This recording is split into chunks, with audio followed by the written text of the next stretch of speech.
Okay, so I guess the Nurses Association is pulling out their big guns. So it's not only an election year this year, but this is a big year this year.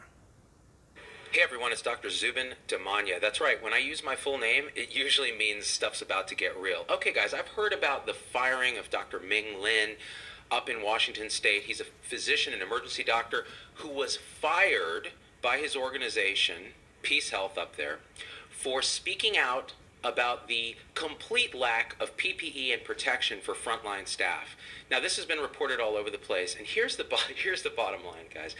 As clinicians, as the tribe of healthcare, COVID-19 will be the catalyst that burns this broken system to the ground. And here's why.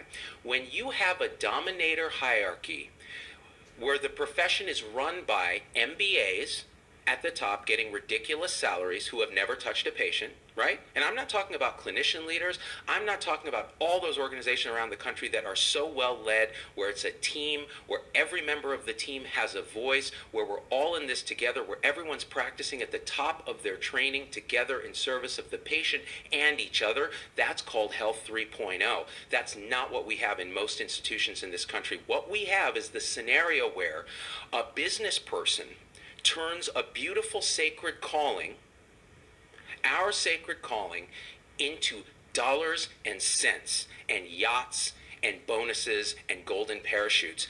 And then when a crisis happens where we're called on to sacrifice our lives in service of this calling, they sit there and say, you can't have a voice. Okay, this ends today. This is the end of the administrative technocracy that has destroyed medicine. COVID-19 will wash this filth back into the sea from which it oozed out. This is the end of it, and I'll tell you why. We on the front lines of healthcare will hold every single leader accountable when this is over. Why do I say when this is over? Because now we're doing what we do to save lives with no support, no protection. And when we speak out, what happens? You're fired. Is this the most absurd thing you've ever heard in your life? Here's what we demand as clinicians, because when this is over, we will never forget what they did.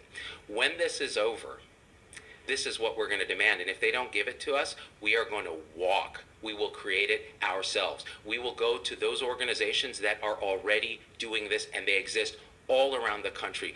Clinician-led, wonderful groups that take the MBAs and use what they know to keep the lights on, while people who actually are at the bedside touching patients run the show.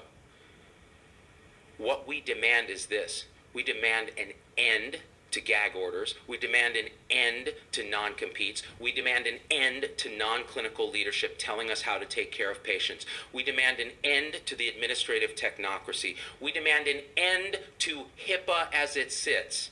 It has been a gag on us. We're unable to innovate. We're unable to speak out. HIPAA should be a choice for the patient. They control their privacy, not you. How many times have we heard HIPAA being used as a sword against clinicians who need to speak out?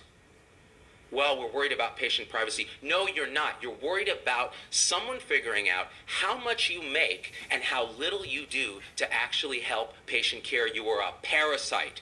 And when this is done, the people who have done this, the people who fired Ming, anybody like that, we're going to flip the script. This is that call to action. We will demand that they be fired.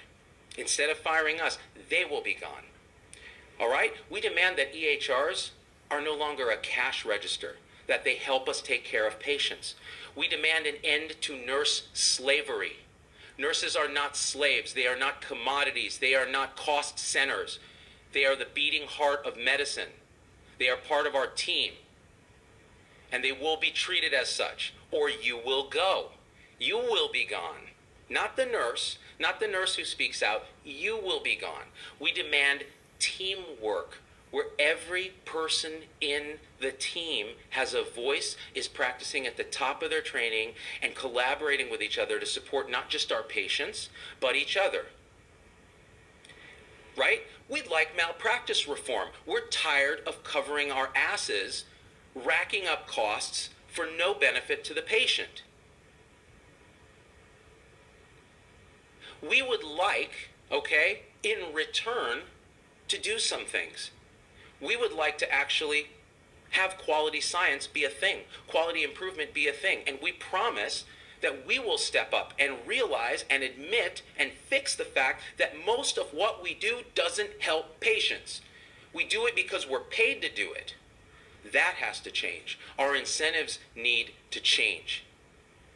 We need to be paid to do telehealth. Hello, most of what we do doesn't need a patient to come and sit in a waiting room and pay a copay and be miserable. And we have to promise to focus on preventing patients from ever needing to come to see us. Wouldn't that be something? Instead of sick care, going to actual health care. We call that Health 3.0, and that is coming after this COVID crisis. The COVID will be the catalyst that burns the old system down, and the new will emerge, and it's going to be so much more connected, rehumanized. Technology will enable our human relationship instead of obstructing it as it does now, and we will hold ourselves accountable to step up and make sure we wash our damn hands, because we still don't, and we're costing lives. We're going to look at the things we do with a critical scientific eye and go, does it actually help, or is it just getting me paid to do this procedure? And we'll realize that we have to hold our patients accountable, because right now they expect a magic pill for everything. Those people that are sitting on the beach, going to the bars, not socially distancing, okay, we still take care of them when they show up and get ventilated with ARDS in the unit, because that's what we do. But it's time for them to uphold their part of this social covenant. We are all in this together, right? So here's the call to action. Any administration that is misbehaving during this time, you, the frontline clinicians, hold them accountable. If we all speak out at once, they cannot fire us all. You know why? They desperately need us. They desperately need us. And they have taken advantage of our altruism and our work ethic for way too long. To the leaders that are doing such a wonderful job, and I get messages from them all the time about how they're working 24/7 to try to get PPE when they can't, to try to support their clinicians, to open up new spaces to take care of COVID patients. We love and support and will work with you. All right? Share this video. The COVID Manifesto begins today. And when this is done, we will never forget. We will not stop this momentum. And we will fight for our patients and for our colleagues to the very end. Understand that. Health 3.0 is our demand, and we will have it. And that's final. That is the end of the discussion, period. And this disaster will have that silver lining, if anything else. All right, guys? I love you. We have... Okay, so that was a very refreshing statement. Well put together, my man. Yeah, that statement there is going to move waves. Well done.